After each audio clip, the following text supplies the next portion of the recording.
فلسطین کے حقیقی وارث کون؟ فلسطین ایک ایسا علاقہ ہے جس سے دنیا کے بڑے مذاہب کا رشتہ ہے، یہودیت، عیسائیت اور اسلام، اور نسلی اعتبار سے بھی وہ مختلف قوموں کا مسکن رہا ہے، کنعانی، آموری، آشوری، بابلی وغیرہ۔ ایران کے بت پرست بادشاہوں نے بھی اس خطہ کی اینٹ سے اینٹ بجائی ہے، اور جب رومیوں نے عیسائیت قبول کیا تو انہوں نے بھی وہاں یہودیوں کا قتل عام کیا۔ ظاہر ہے یہاں فاتحین کی بھی ایک معتدل تعداد نے قیام کیا ہوگا۔ اس لیے آج کل جو یہودی مذہب یا وطن کی بنیاد پر فلسطین پر اپنا استحقاق جماتے ہیں، ان کا دعویٰ درست نہیں ہے۔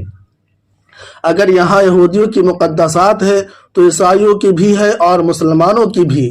یہود کہتے ہیں کہ یروشلم ان کا مقدس ترین شہر ہے، جو ان کے عقیدے کے مطابق دنیا کا وسط ہے، اور یہیں ان کا ہیکل تعمیر ہوا تھا۔ مسجد اقصی کے مغرب میں دیوار گریا واقع ہے، یہ یہودیوں کے نزدیک سب سے مقدس مقام ہے۔ یہیں جبل سیہون اور جبل موریہ ہے، ان دونوں پہاڑوں سے ان کی متبرک یاد وابستہ ہے۔ یہیں حضرت سلیمان علیہ السلام کا تخت اور حضرت داؤد کی قبر ہے۔ ان کے خیال میں یہیں حضرت ابراہیم نے اپنے صاحبزادے حضرت اسحاق علیہ السلام کی قربانی دی تھی۔ تورات کے بیان کے مطابق یہیں خدا نے حضرت یعقوب سے کلام کیا تھا، اس لیے وہ اس کے وارث ہیں۔ مگر ان کی یہ بات قابل قبول نہیں ہے، کیونکہ اسی شہر میں حضرت عیسیٰ کی پیدائش بھی ہوئی، اور عیسائیوں کے لیے اس سے بڑھ کر مقدس مقام اور کیا ہو سکتا ہے۔ عیسائیوں اور یہودیوں کے عقیدے کے مطابق یہیں حضرت عیسیٰ کو پھانسی دی گئی اور ان کو دفن کیا گیا، اور عیسائی کہتے ہیں کہ یہیں سے وہ آسمان کی طرف تشریف لے گئے۔ اسی خطہ میں انہوں نے دعوت حق کا جھنڈا بلند کیا۔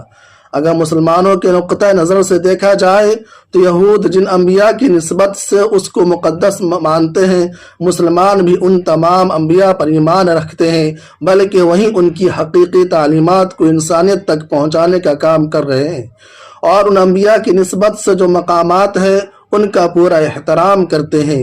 یہی وجہ ہے کہ حرمین شریفین کے بعد مسلمانوں کے نزدیک بیت المقدس افضل ترین جگہ ہے۔ یہی مسجد اقصی واقع ہے جو مسلمانوں کا قبلہ اول ہے، اور یہی قبۃ الصخرہ ہے جہاں سے رسول اللہ صلی اللہ علیہ وسلم نے معراج کا سفر فرمایا ہے۔ اس لیے صرف مذہبی مقامات کی وجہ سے شہر کی ملکیت ثابت ہو تو اس کے سب سے زیادہ مستحق مسلمان ہیں، مگر حقیقت یہ ہے کہ موجودہ دور میں مقدس مقامات کی وجہ سے کسی قوم کو زمین کا وارث نہیں مانا جاتا۔ اگر ایسا ہو تو ہندوستان کو بدھ مت کے پیروکاروں کے حوالے کر دینا چاہیے۔ ایسی بنیادوں پر اگر صدیوں سے آباد ملکوں کی نوعیت تبدیل کی جائے تو اس سے دنیا میں ایک بڑا فساد شروع ہو جائے گا۔ یہود کہتے ہیں کہ وہی اس ملک کے اصل اور سب سے قدیم باشندے ہیں، ان کو اجاڑ کر دوسری قوموں نے اس خطہ پر قبضہ کیا ہے۔ لیکن اول تو یہ بات ہی قابل غور ہے کہ کسی خطہ پر جو قوم آباد ہے، کیا اس کو ہٹا کر صدیوں سے پہلے جو قوم آباد رہی ہے اس کو وہاں لا کر آباد کیا جا سکتا ہے؟ غور کیجئے کہ اس سے پوری دنیا میں کس قدر افراتفری پیدا ہوگی۔ ایسی صورت میں یہ ماننا پڑے گا کہ امریکہ ریڈ انڈینز کا ہے۔ امریکہ کی سفید فام آبادی کو ملک بدر کر کے وہاں ریڈ انڈین قوم کو آباد کرنا اور اقتدار حوالہ کرنا ضروری ہوگا کہ آریہ نسل لوگوں کو بھارت سے ملک بدر کیا جائے اور پورے ملک میں دراوری نسل کے لوگوں کو بسایا جائے، یا کم سے کم اقتدار کی باغ ڈور ان کے ہاتھ میں دی جائے۔ کیا یہ بات ممکن ہے؟ نامعلوم تاریخ سے مختلف اقوام کی ایک علاقے سے دوسرے علاقے کی طرف ہجرت کا سلسلہ جاری ہے۔ دنیا میں کم ہی ایسی قومیں ملے گی کہ ان کے ذریعے اس خطہ میں انسانی آبادی شروع ہوئی ہو اور تسلسل کے ساتھ وہیں اس ملک میں موجود ہو۔ جہاں تک فلسطین کی بات ہے تو تاریخی محققین کے نزدیک یہاں پہلے آموری آباد تھے، اس کے بعد یہاں عرب سے کنعانی آئے اور اسی نسبت سے ان کو کنعان کہا جانے لگا۔ یہ کنعانی بعد میں آہستہ آہستہ مسلمانوں کا حصہ بن گئے۔ پھر اس خطہ پر مختلف قوموں کا اقتدار رہا، اسیریوں کا، بابلیوں کا، عبرانیوں کا، یونانیوں کا، رومیوں کا، ایرانیوں کا، سلجوقیوں کا اور عثمانیوں کا۔ ظاہر ہے کہ جس زمانے میں جو قوم برسر اقتدار رہتی ہے اس قوم سے تعلق رکھنے والے لوگ اس خطۂ ارض پر آباد بھی ہوتے ہیں۔ دوسری یہ بات بھی غلط ہے کہ یہود یہاں کی قدیم ترین قوم ہے۔ آثار قدیمہ کی کھدائی سے بات ظاہر ہوتی ہے کہ یہاں پہلے غیر سامی قبائل آباد تھے جن کے یہاں مردوں کو جلایا جاتا تھا، اس لیے کہ آثار قدیمہ کی کھدائی میں کئی جگہ ایسی قبریں ملی ہے جن میں جلائے ہوئے مردے دفن کیے گئے ہیں۔ پھر یہاں آموری آباد ہوئے جن کی نسل غالباً ختم ہو چکی ہے۔ پھر عرب سے کنعانی آئے، ان کے دور میں یہاں دریائے فرات اور دریائے اردن کی دوسری طرف سے لوگ آئے۔ کنعان کے لوگ ان کو ابریم کہتے تھے جس کے معنی تھے باہر سے آنے والے۔ یہی لفظ وقت کے گزرنے کے ساتھ عبرانی بن گیا۔ اس سے صاف معلوم ہوتا ہے کہ عبرانی کے لفظ میں ہی یہ بات موجود ہے کہ فلسطین ان کا اصل آبائی وطن نہیں تھا بلکہ وہ دریائے فرات کی دوسری جانب سے آ کر یہاں آباد ہوئے تھے۔ مورخین کہتے ہیں کہ ار نامی مقام سے کنعانی یہاں آئے تھے اور حضرت موسیٰ سے 2000 سال پہلے تہذیب و ثقافت کا عظیم مرکز تھا۔ قرآن مجید کے بیان اور مفسرین کی تشریح سے بات واضح ہے کہ حضرت ابراہیم علیہ السلام عراق میں پیدا ہوئے تھے اور وہیں انہوں نے صدائے توحید بلند کی تھی۔ اگر یہود عبرانی ہے اور عبرانی ان کے دعوے کے مطابق حضرت ابراہیم علیہ السلام کی اولاد ہیں تو یہ بات صاف ہو گئی کہ یہودی فلسطین کے اصل باشندے نہیں ہیں۔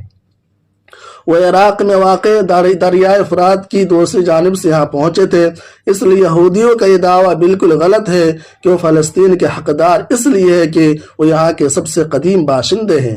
غرض کے اول تو کسی ملک پر دعویٰ کرنے کی یہ بنیاد ہی صحیح نہیں ہے کہ وہ اس کے قدیم باشہری ہے۔ دوسرے دعویٰ بھی غلط ہے کہ وہ یہاں کے سب سے قدیم باشندے ہیں۔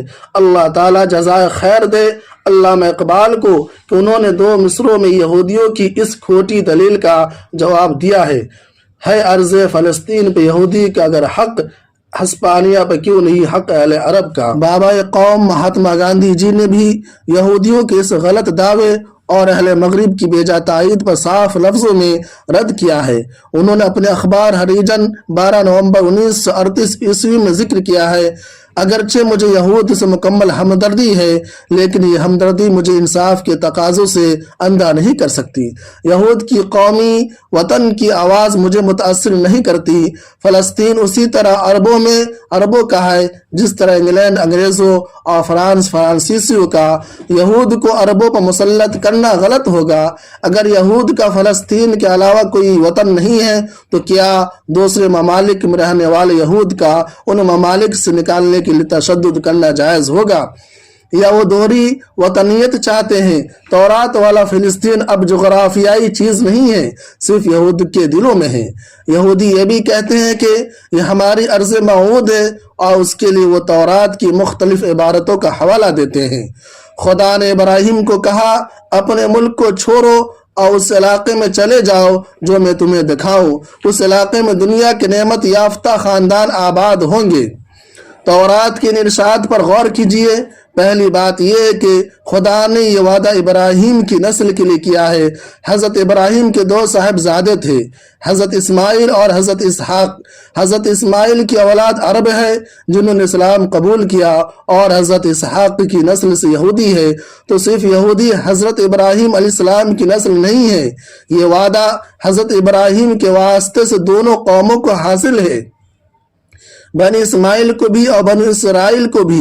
دوسرے اس میں کہا گیا ہے کہ میں تیرے جانشینوں کو اور تیری نسل کو ستاروں کے برابر کر دوں گا، یعنی نسل ابراہیمی کی تعداد بہت بڑھ جائے گی۔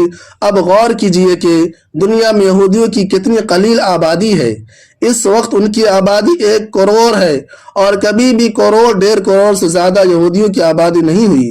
اس لیے اس پیشن گوئی کا مصداق مسلمان ہی ہو سکتے ہیں جن کی آبادی دنیا میں 2 ارب کے قریب ہے۔ ایشیا، افریقہ اور یورپ میں تقریباً 60 ممالک ان کے زیر اقتدار ہے اور دنیا کے کونا کونا میں مسلمانوں کی قابل لحاظ آبادی ہی موجود ہے۔ اس لیے اس پیشن گوئی کا مصداق مسلمان ہے نہ کہ یہودی۔ بین الاقوامی قانون کے نقطہ نظر سے دیکھا جائے تو یہ بات بھی قابل لحاظ ہے کہ فلسطین پر مسلمانوں نے حکومت صرف جنگ و جدال سے نہیں قائم کی، بلکہ اس وقت جو قوم برسر اقتدار تھی یعنی عیسائی، باقاعدہ معاہدہ کی بنیاد پر ان سے حاصل کی، جو سیدنا حضرت عمر فاروق اور عیسائی حکمران کے درمیان ہوا تھا، اور صلیبی جنگوں کے بعد بھی انگلینڈ کے صلیبی افواج کے سربراہ کی حیثیت سے رچرڈ نے یہ علاقہ سلطان صلاح الدین ایوبی کے بھائی ملک العادل کے ساتھ اپنی بہن کی شادی کرتے ہوئے جہیز میں دینے کا فیصلہ کر کے بیت المقدس پر دعویٰ سے دستبردار ہو گیا تھا۔ اس طرح جو برسر اقتدار حکومت تھی، مسلمانوں نے ایک معاہدہ کے تحت فلسطین کے خطہ کو حاصل کیا ہے اور وہ اس وقت سے ہمیشہ اس ملک میں آباد رہے ہیں۔ فلسطین سے یہودیوں کے تعلق کا حال یہ کہ 1495 عیسوی میں یروشلم میں صرف 200 یہودی تھے، اور ایک سیاح کے بیان کے مطابق 1267 عیسوی میں صرف 2 یہودی خاندان آباد تھے، لیکن مسلمان حضرت عمر فاروق رضی اللہ تعالیٰ عنہ کے دور کی فتح کے بعد سے ہمیشہ فلسطین کو اپنے سینہ سے لگائے رہے، سوائے اس وقفہ کے کہ جب صلیبیوں نے زبردستی اس پر قبضہ کیا، اور 1948 عیسوی کے بعد جب مغربی طاقتوں کی سازش سے اسرائیل کا خنجر عربوں کے سینے میں گھونپ دیا گیا۔